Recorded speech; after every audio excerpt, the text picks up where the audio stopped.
히브리서 10장 24절, 25절. 같이 한번 큰 목소리로 읽겠습니다. 그리고 서로 마음을 써서 사랑과 선한 일을 하도록 격려하십시다.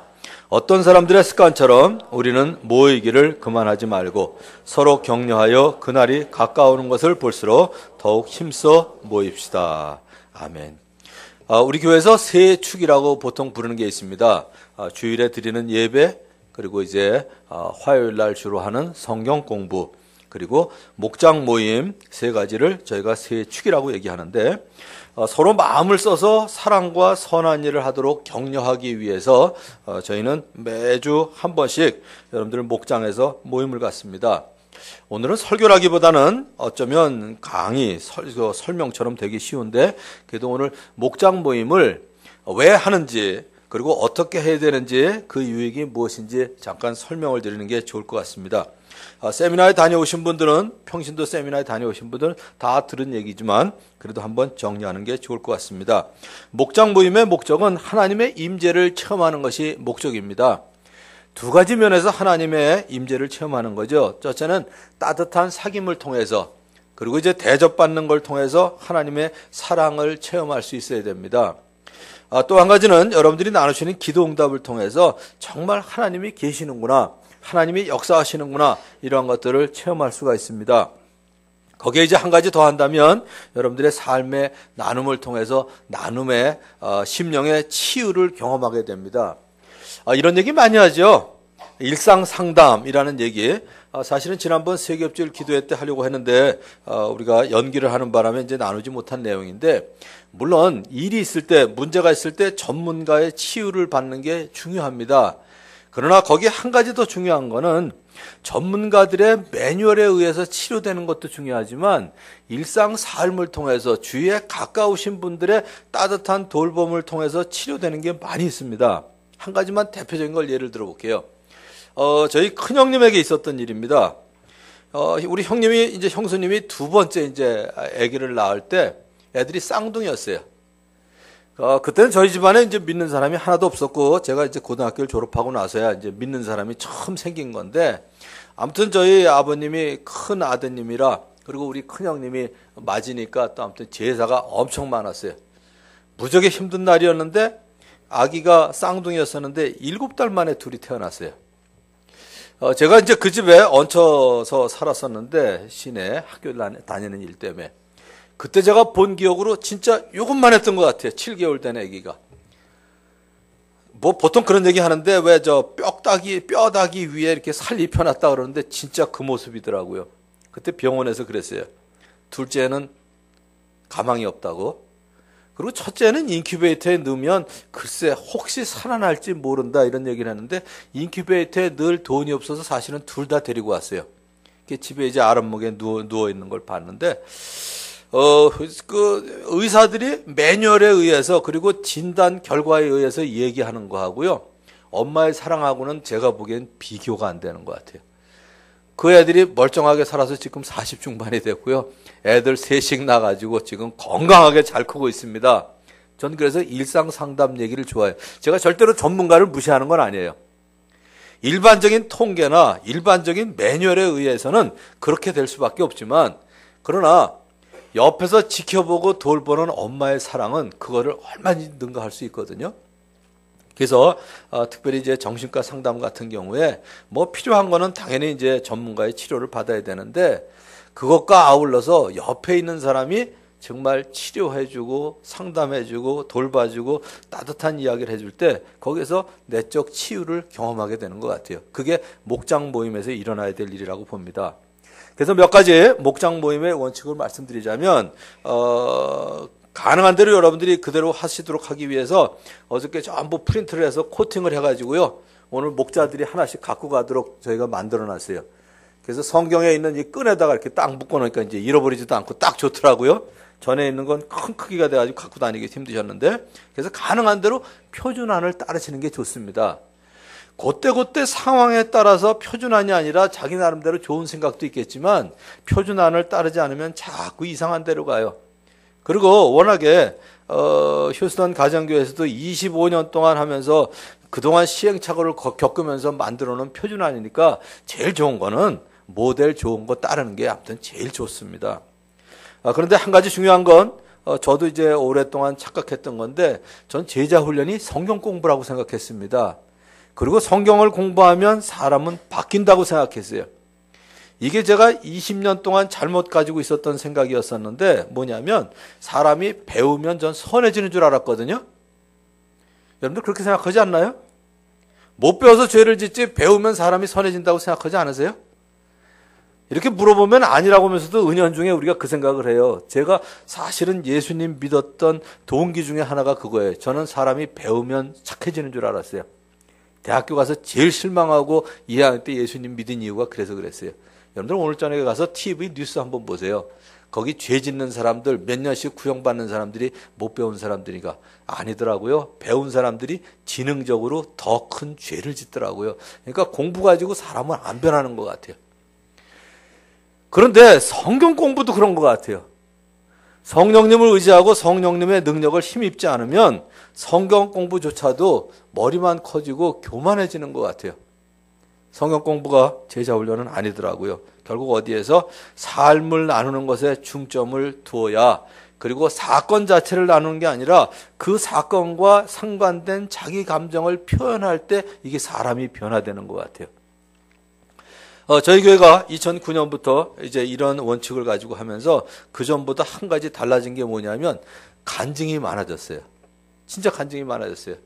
오늘도 여러분들이 두 분의 이제 간증을 들었지만 정말 감동이 있잖아요. 아, 사람이 저렇게도 바뀌는구나 이런 느낌을 갖게 되고요.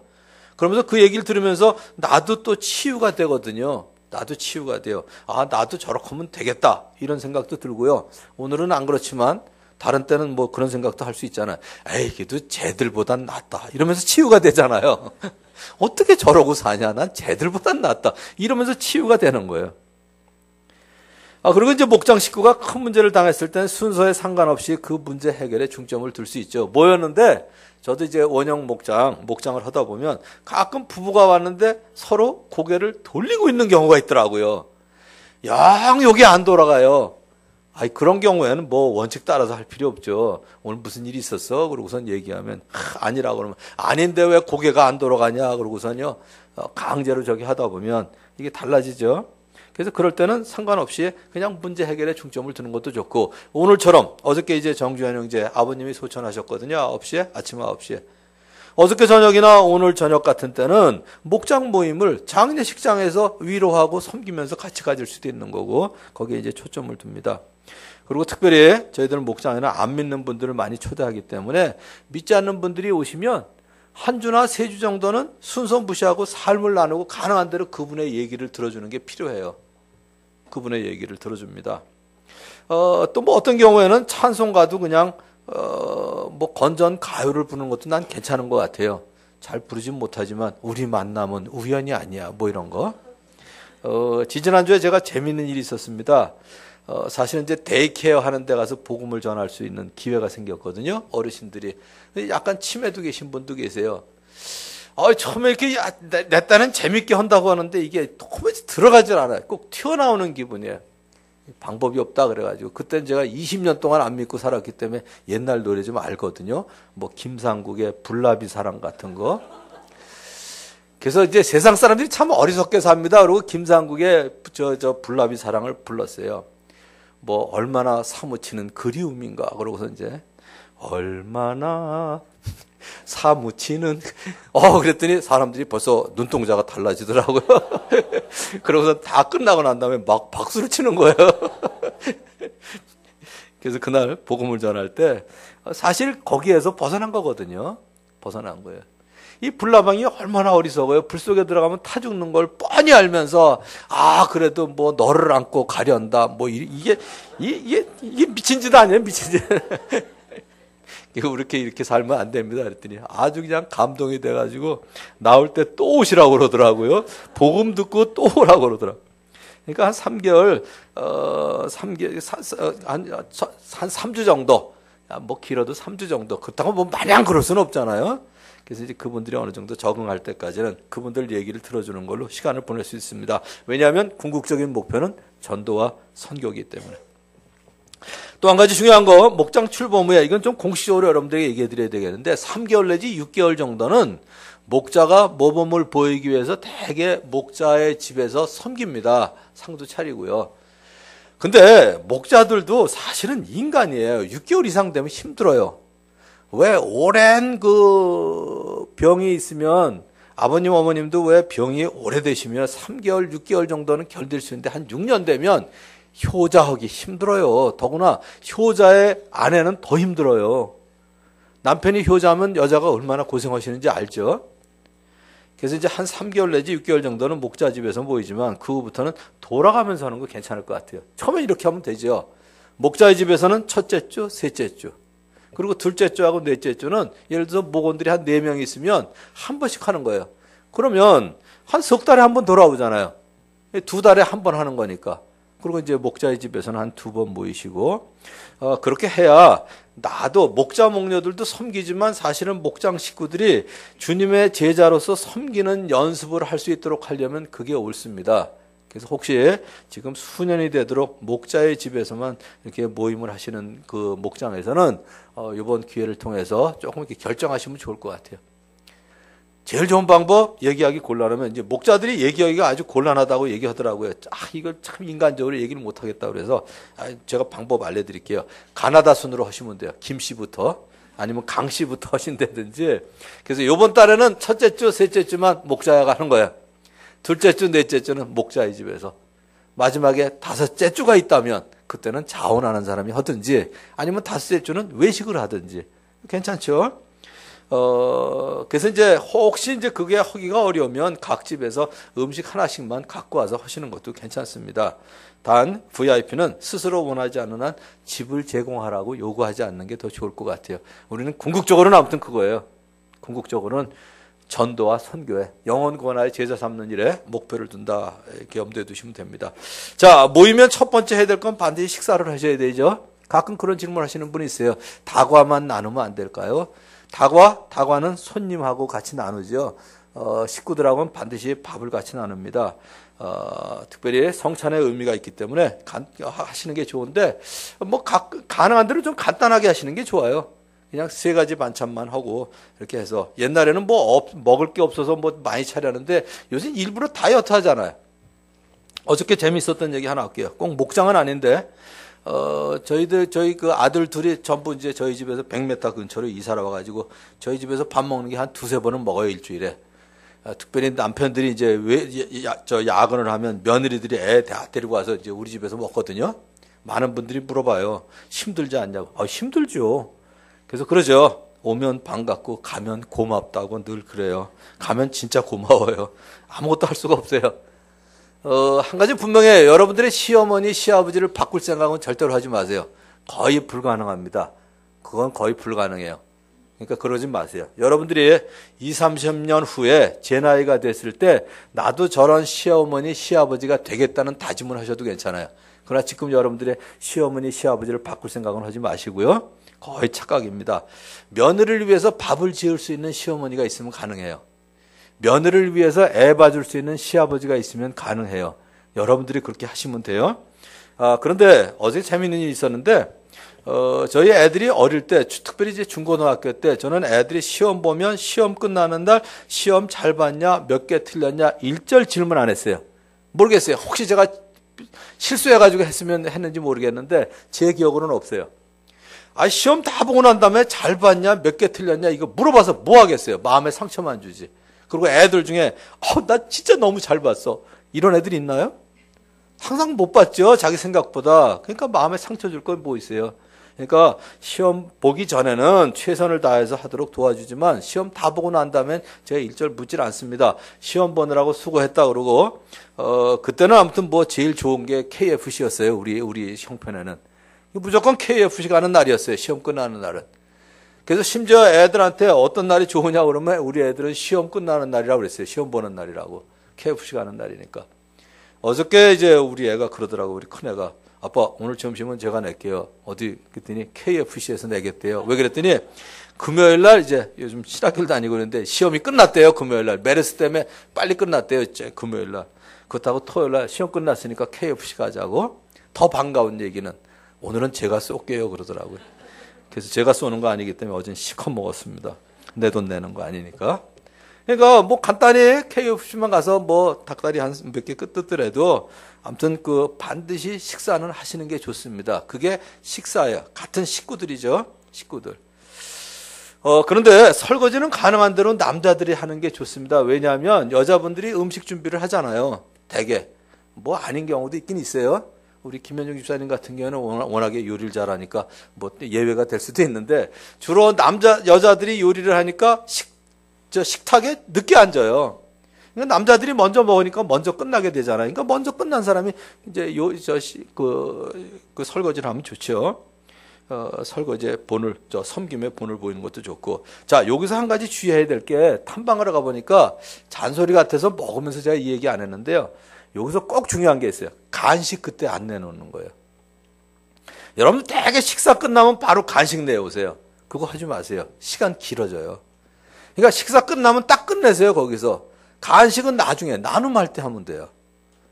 그때 나눔할 땐 좀 먹으면서 해야 되는데 이 식사 끝나고 난 다음에 그 다음에 나눔으로 바로 이어지냐면 아니거든요. 그러니까 간식 먹으면서 뭐 남자들 설거지 할 동안에 뭐 과일 깎고 그러니까 자꾸 길어져요, 이게. 보니까 길어지더라고요. 그래서 아예 요번에 매뉴얼에 넣었어요. 간식은 나중에 하는 걸로. 이때는 그냥 식사만 딱 하시는 거예요. 식사만 딱 하면 아마 길어도 30분이면 아마 끝나. 남자들은 뭐 15분이면 먹고 뭐 길어봐야 한 30분이면 끝날 텐데. 그리고 이제 그 다음에 하는 게 뭐냐면 여러분들이 좀 익숙지 않으실 것 같아서 지난주 제가 목회 서신에 썼는데 올리브 블레싱이에요. 시편 126편부터 128편에 보면 뭐냐면 식탁에 둘러앉은 아이들은 감람나무 열매 같다, 포도나무 열매 같다 이런 얘기가 있습니다. 그래서 올리브유, 감람나무 기름 가지고 이렇게 축복하는 것처럼 애들을 이제 축복하는 시간이에요.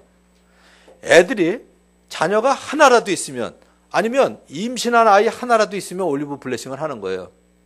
왜냐하면 그들에게 중요한 태교가 되거든요. 그를 위해서 축복하고 그리고 이제 블레싱 시간을 갖는 거예요.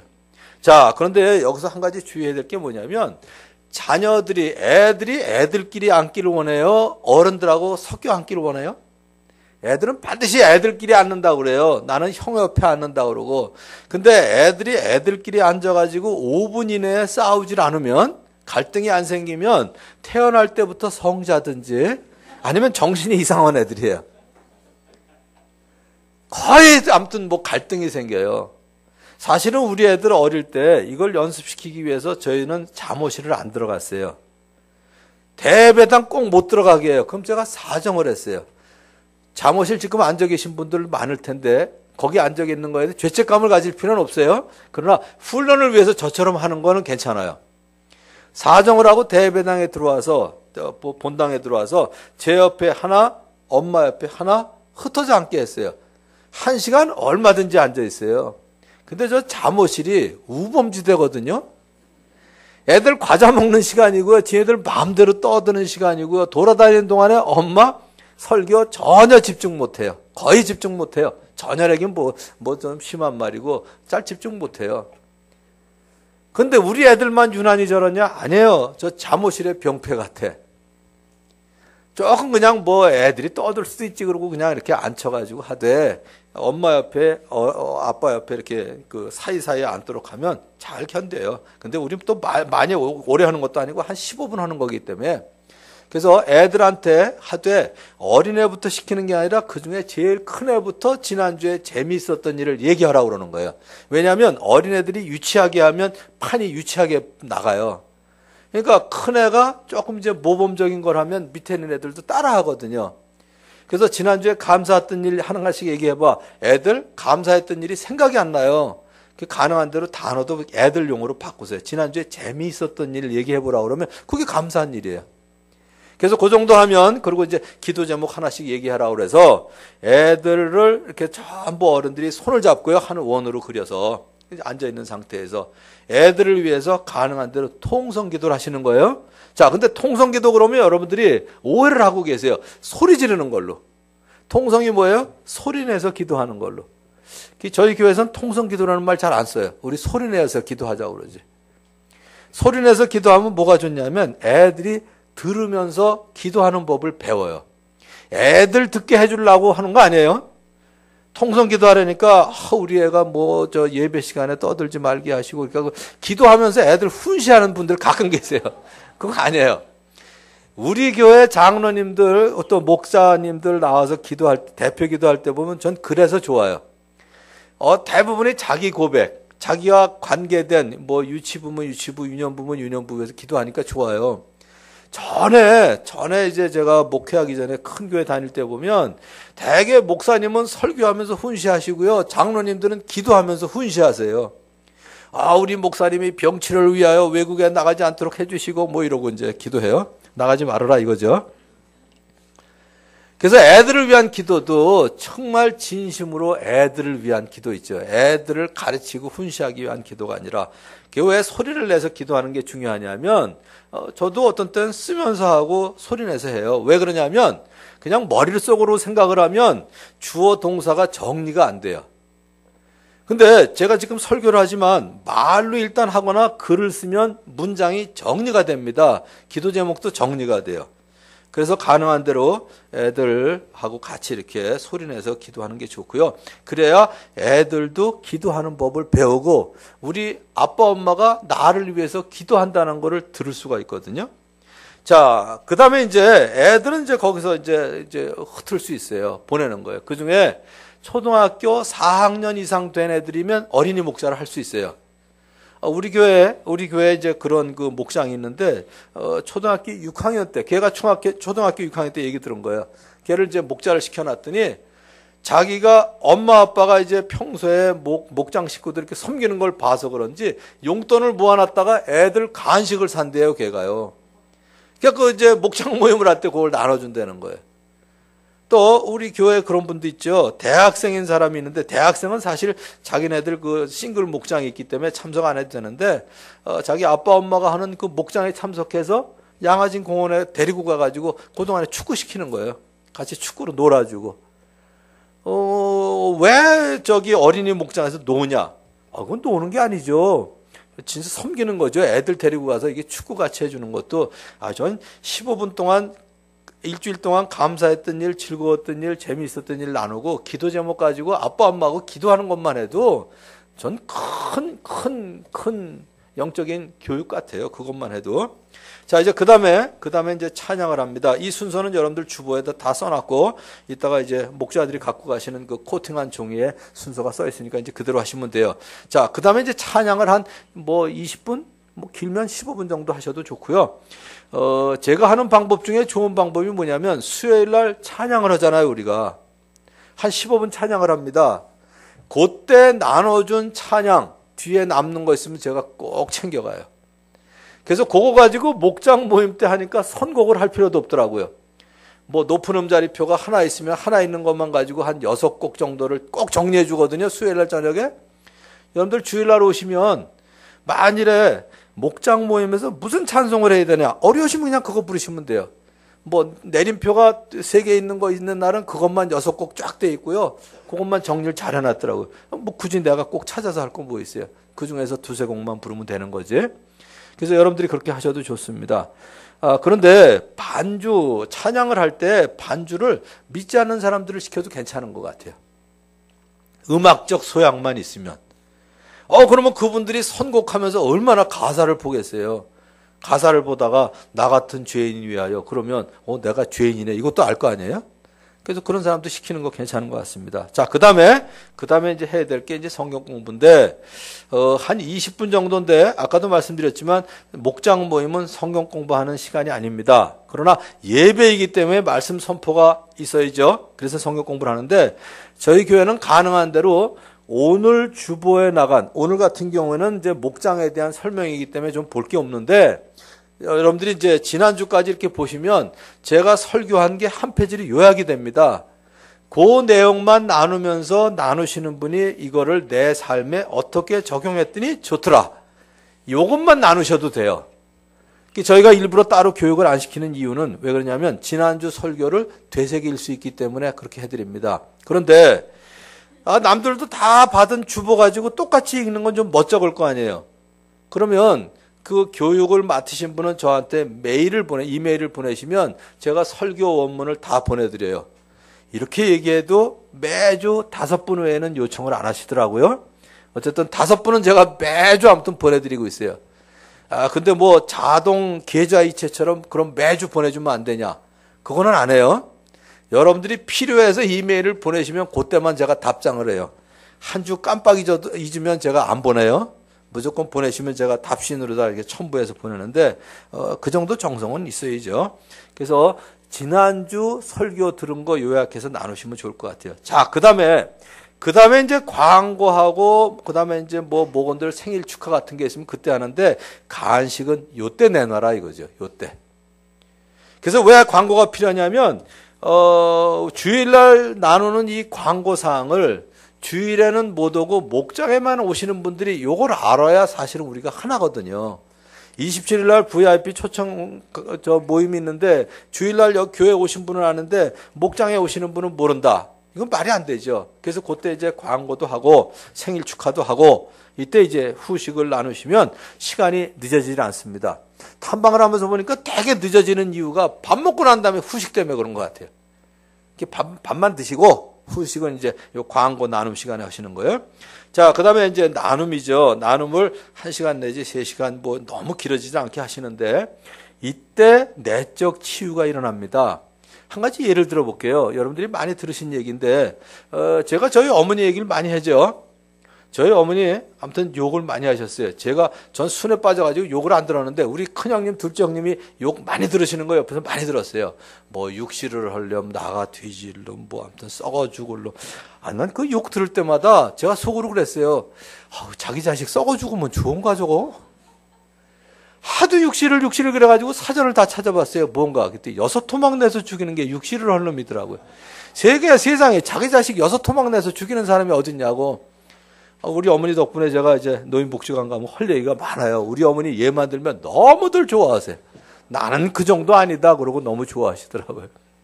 근데 그런 얘기 들으면서 사실은 치유가 일어나는 거거든요. 치유가 일어나요. 사실 저희 어머니가 어느 정도셨냐면 34년 전에 저희 아내를 데리고 가서 그때는 아내가 아니죠. 결혼하기 이제 조금 전이니까. 처음 인사시켰을 때 우리 어머니가 하신 건 아주 그냥 극단적인 예가 될 것 같아요. 딱 가서 인사를 했는데 그래 고맙다 오늘하고 수고했다 이래야 되는데 우리 어머니 안 그러셨어요. 첫 마디가 저를 쳐다보면서 물을 수 없니? 그러셨어요. 우리 아버지 키 작은 거에 한이 맺히셔가지고요. 저희 아내 키 작다고 이제 바꾸면 안 되냐 이제 그 얘기죠. 저희 어머니한테 제가 대꾸를 한 적이 없는데 그때는 내가 대꾸를 했어요. 너무 민망해가지고 물건이에요 물르게 어머니? 제가 그랬어요. 그 얘기를 안 했어야 되는 건데 우리 어머니가 바로 받아치시더라고요. 니네 할머니가 씨 배려놓은 거 내가 조금 살려놨더니 너 또 조질라고 그러냐 그러시고. 그러니까 이런 얘기 들으시면 여러분들이 그래도 우리 시어머니는 목사님 어머니보단 낫다 이러면서 치유가 되는 거죠. 뭐. 그런 일 많았어요. 저희 아내가 셋째긴 하지만 어쨌든 저희 집에서 꼭 모시고 있었는데 식탁에서 저희 애들 결혼하기 전에 6명이 앉으니까 이 반찬을 집으러 가기가 어렵잖아요. 그러니까 아버님, 어머님 그 자리에 상을 하나 차려드리고 이쪽에 이제 우리 4명이 전 지금도 기억이 나요. 닭다리 먹던 날. 여긴 2분이니까 2개 낳고 여기 4개 낳았잖아요. 어떤 게 많아요? 당연히 4개가 많죠. 여기 또 친절하게 또 뼈까지 발라놨어요. 그때 뼈를 바르지 마세요. 뼈를 바르면 양이 줄어들어요. 저희 아내가 방에 간 사이에 저희 어머니가 쪼르르 나한테 오시더니 제가 이제 음식 차별한다 딱 그러시는 거예요. 그래서 제가 그랬죠. 다음부터 절대로 뼈 바르지 말라고. 그래서 그런 건 가운데다 놓고 따로 넣지 말고 하나씩 집어다 먹기로 하자고 이제 지혜를 구하긴 했는데 어쨌든 이런 나눔 시간이 사실은 내적 치유가 일어나거든요. 근데 한 가지 주의해야 될 게 뭐냐면 나눔 시간에 기도 제목부터 나누지 마세요. 기도 제목은 긍정적인 내용이에요? 부정적인 내용이에요? 거의 대개 부정적인 내용이에요. 이거 고쳐주세요. 이거 바꿔주세요. 이거 채워주세요. 그러니까 전체가 깔아앉아요. 그래서 기도 제목이 아니라 지난주에 감사했던 일이 생각이 안 나면요. 감사했던 일이 생각이 안 나면 지난주에 재미있었던 일. 아니면 그냥 웃기는 얘기 한번 나누자고 그래요. 그런데 거기다 대고 지난주에 간증 있으면 나눠보세요. 지난주엔 간증 없는데요. 그런데 거기다 대고 간증은 하나님께서 역사하신 것을 나누는 건데 지난주에 간증이 없다는 얘기는 하나님께서 역사 안 하셨다는 얘기예요? 이러고 이제 정죄를 하면 안 돼요. 그러면 지난주에 재미있었던 거 하나 얘기해 보세요. 그럼 재미있던 거 어느 거 뭐가 있든지 있을 거 아니에요. 뭐가 있든지. 그래서 이제 그 감사거리나 재미있었던 얘기를 나누는데 그때 가능한 대로 자기를 노출시키도록 하세요. 그러나 목자가 인도하면서 노출 수위를 조금 자제시키는 게 좋습니다. 너무 많은 걸 드러내가지고 다음번에 올 때 민망하거나 그것까지 얘기하면 어떡하냐고 가다가 싸울 거는 조금 이제 자제를 시켜주셔야 되고, 그 다음에 목자와 목녀는 다 나누실 필요는 없어요. 그건 왜 그러냐면 초혼지기하고 나누시면 돼요. 무슨 얘기냐면 애들 앞에서 아빠 엄마가 지난주에 우리가 얼마나 싸우는지 아니? 거의 이혼할 뻔했다 그러고 막 얘기를 하는 거예요. 애들한테 득이 될까요? 그건 안 되죠. 그래서 그 수위가 있어야죠. 그러나 그 답답했던 얘기는 나중에 초혼지기하고 초혼 모임에서 또 나누면 되니까 그거는 그래서 가능한 대로 인도자, 특별히 목자하고 목사의 직업병이 있어요. 자꾸 훈시를 하고 정죄하는 게 이게 직업병이에요. 뭐 조금 얘기하려고 하는데 다 경험한 일들이죠. 그러니까 우리 다 같이 빌립보서 2장 3절 4절 볼래? 뭘 그런 걸 가지고 이러면 그 다음엔 오기가 싫어요. 그냥 취임새 쓰시는 거예요. 그랬어요. 힘들었겠네. 저런. 나 같아도 그 상황이면 나도 그랬겠다. 좀 이러면 이제 얘기를 할 수가 있는데 절대로 그거 가지고 이제 훈시하시면 안 되고요. 특별히 성경 구절 가지고 훈시하시면 안 돼요. 하나 예를 들어 드릴게요.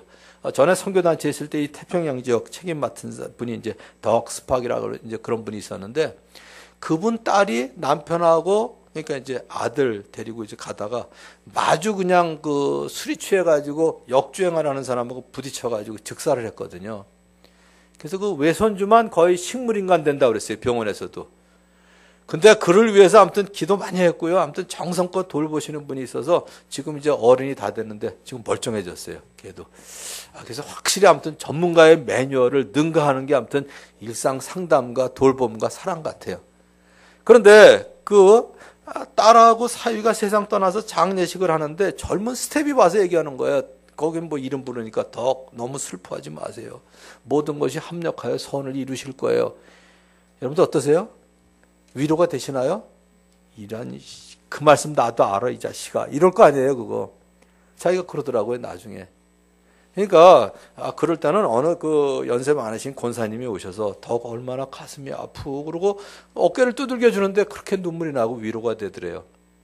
자칫 잘못하면 우리가 이제 어설픈 목자가 되면 괜히 조그마한 성경 구절 가지고 위로한다고 상처 더 주시는 일 없도록 조심하시면 좋을 것 같습니다. 그래서 가능한 대로 간증, 그래서 나도 뭐 이랬다든지 아니면 어떤 좀 질문 같은 걸 해야지 정죄하거나 특별히 정죄하거나 훈수하지 않도록 조심해야 되고요.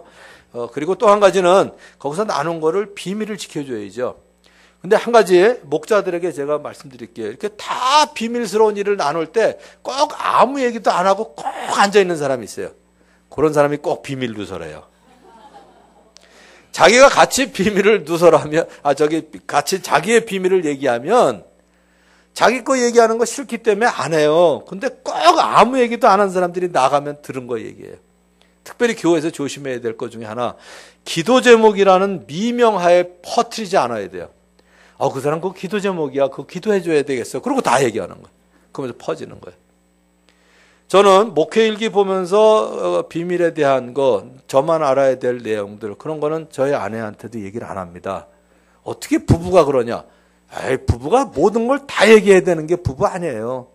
거짓말을 하는 게 아니라 어떤 거는 저희 아내가 알아서 조치하는 게 있거든요. 예를 들어서 거기 목회일기에다가 저한테 뭐 쓰는 거를 제가 사실 저희 사모님한테 감정이 많거든요. 지난번에 실망했어요. 뭐 이런 걸 써놨다면 지난번에 당신 때문에 실망했대더라. 이게 도움이 돼요? 안 되지. 그건 얘기를 안 해야죠. 가끔 여러분들이 오해하시는 게 있어요. 목회일기나 아무튼 저한테 얘기해놓고 그러니까 당연히 우리 와이프는 알 걸로 예상하시는 경우가 있는데 어떻게 그렇게 넉살이 좋아? 넉살이 좋고 뭐 능구렁이 같고 뭐 아무튼 다 알면서도 진짜 모르는 척한다고 이럴 때가 있어요. 가끔 진짜 모르는 척하는 게 아니라 모르는 거예요. 저희 아내가. 저는 모르는 척해도 우리 와이프는 모르는 척 잘 못해요. 순진해가지고.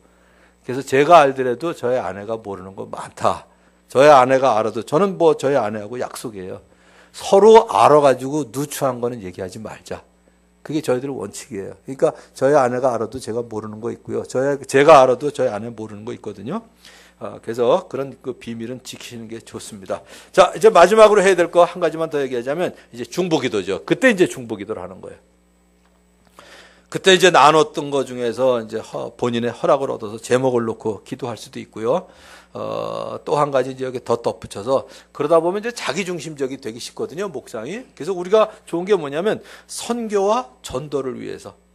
그러니까 우리가 후원하는 선교사님들을 위해서 마지막 기도하고 아니면 뭐 선교 헌금을 그때 해도 좋고 그 다음에 이제 전도를 위해서 내가 품고 있는 5명의 VIP가 있지만 목장에서 집중적으로 함께 기도해야 될 사람 VIP, 목장 VIP 5명을 놓고 집중적으로 기도하는 거예요. 그러니까 이번 27일 같은 경우도 내가 데리고 오고 싶은 5명도 있지만 목장에서 그 5명이 다 오는 게 아니잖아요. 그러니까 목장에서 정말 이 5명은 꼭 왔으면 좋겠다. 공동으로 기도하고 있는 그분들을 위해서 기도하면 목장이 이기적인 집단이 되지 않고 시선을 세상으로 향할 수가 있습니다. 어쨌든 오늘 말씀대로 서로 돌아봐 사랑과 선행을 격려하도록 하셨는데 여러분들의 목장 모임을 통해서 정말 제일 중요한 사랑, 돌봄이 뭐예요? 영혼 구원하는 일이죠.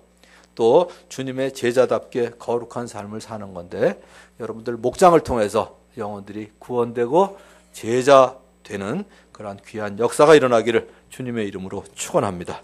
기도하겠습니다. 하나님 아버지 감사합니다. 오늘은 설교라기보다는 목장 모임을 어떻게 해야 될지 서로 돌아봐 사랑과 선행을 격려하라는 말씀을 우리 목장에서 어떻게 실천해야 될지 같이 나눴습니다. 아버지 하나님, 우리의 목장들이 정말 이기적인 집단이 되지 말게 하시고 그저 푸념하는 장소가 되지 말게 하시고 영혼들이 구원받고 믿는 사람들이 주님의 제자다는 귀한 터전이 되도록 주께서 역사하여 주시옵소서. 예수님의 이름으로 기도하옵나이다. 아멘.